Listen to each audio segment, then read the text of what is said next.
এই পিঁপড়াটি খাবার টুকরা নিয়ে রাস্তা দিয়ে যাচ্ছিল, হঠাৎ হাঁসের নজরে পড়ে। হাঁসটি পিঁপড়াটিকে দেখে মনে মনে ভাবতে থাকে পিঁপড়াটি এত বড় খাবার নিয়ে কিভাবে চলাফেরা করে। এরপর হাঁসটির মাথায় একটি দুষ্ট বুদ্ধি আসে যে পিঁপড়াটা কতটুকু ওজন নিয়ে চলতে পারে, তাই মামপট, আপেল, রুটি আর অন্যান্য কিছু পিঁপড়ার ঘাড়ে তুলে দেয়।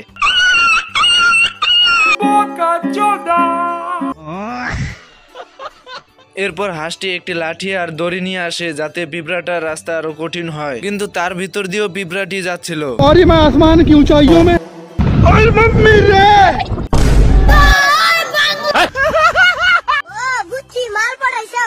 আর মানুষ পান নাই, বারবার শুধু আমার উপরে কেন কেন? এরপর পিঁপড়ার গায়ে লেগে থাকা রসমালাই মুখে নিয়ে খেয়ে দেখে অনেক সুস্বাদু, তাই তার বন্ধুদেরকে ডাকতে চলে যায়। বলিস কি? বন্ধুরা, ভিডিওটি ভালো লাগলে অবশ্যই লাইক করে দেবেন। এই পিঁপড়াটি অনেকগুলো খাবার দেখতে পায়, সে খাবারের কথা তার বন্ধুদেরকে জানায়। খাবার কথা শুনে তার বন্ধু তার দলবলকে ডাক দেওয়া শুরু করে দেয়।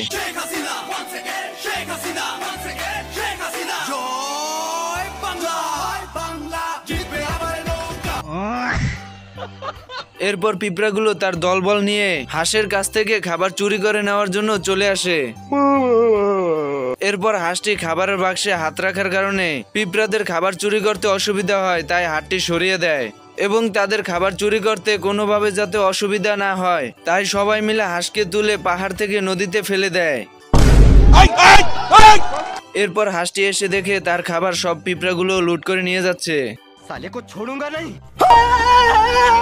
साले कुत्ते, दिमाग खराब हो जाएगा, मैं मार भाई नोटी फुला के धरे फेल। गाइस, কি হাই কোয়ালিটি পিঁপড়া হলে এরকম করতে পারে, হাঁসের মাথার উপর দিয়ে খাবারটি নিয়ে যায়। এরপর পিঁপড়াদেরকে গর্ত থেকে বের করার জন্য বোম নিয়ে আসে যাতে বোম ফাটিয়ে তার খাবার উদ্ধার করতে পারে।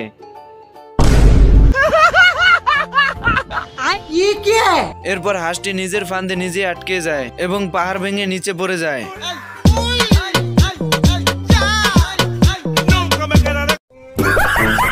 গাইস, এটা হলো বিদেশি মুরগি আর এই মুরগিটি আসে বাংলাদেশে ঘুরতে। এই দেশি মুরগিটি দেখে তার বন্ধুদেরকে জানাতে চলে আসে। আচ্ছা, কে সংসারে আগুন লাগাবে 10 টাকায়?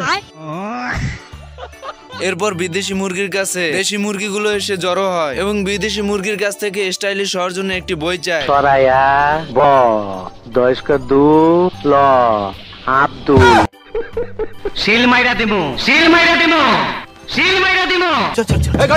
ফ্রিতে মডেলিং হওয়ার কথা শুনে সব মুরগি বাসায় ডিম ফাঁকা রেখে সবাই চলে যায় মডেলিং হওয়ার জন্য। আর এদিকে মোরগ এসে দেখে বাসা এবং ডিম ফাঁকা রেখে সবাই উধাও হয়ে গেছে। তা দেখে মোরগ চিন্তিত হয়ে বিদেশি মুরগিদের কাছে চলে আসে। আপনাদের যেগুলো দাবি থাক আমার কাছে বলবেন, আমি শেখ হাসিনার নেত্রীর কাছে আমি জানাবো।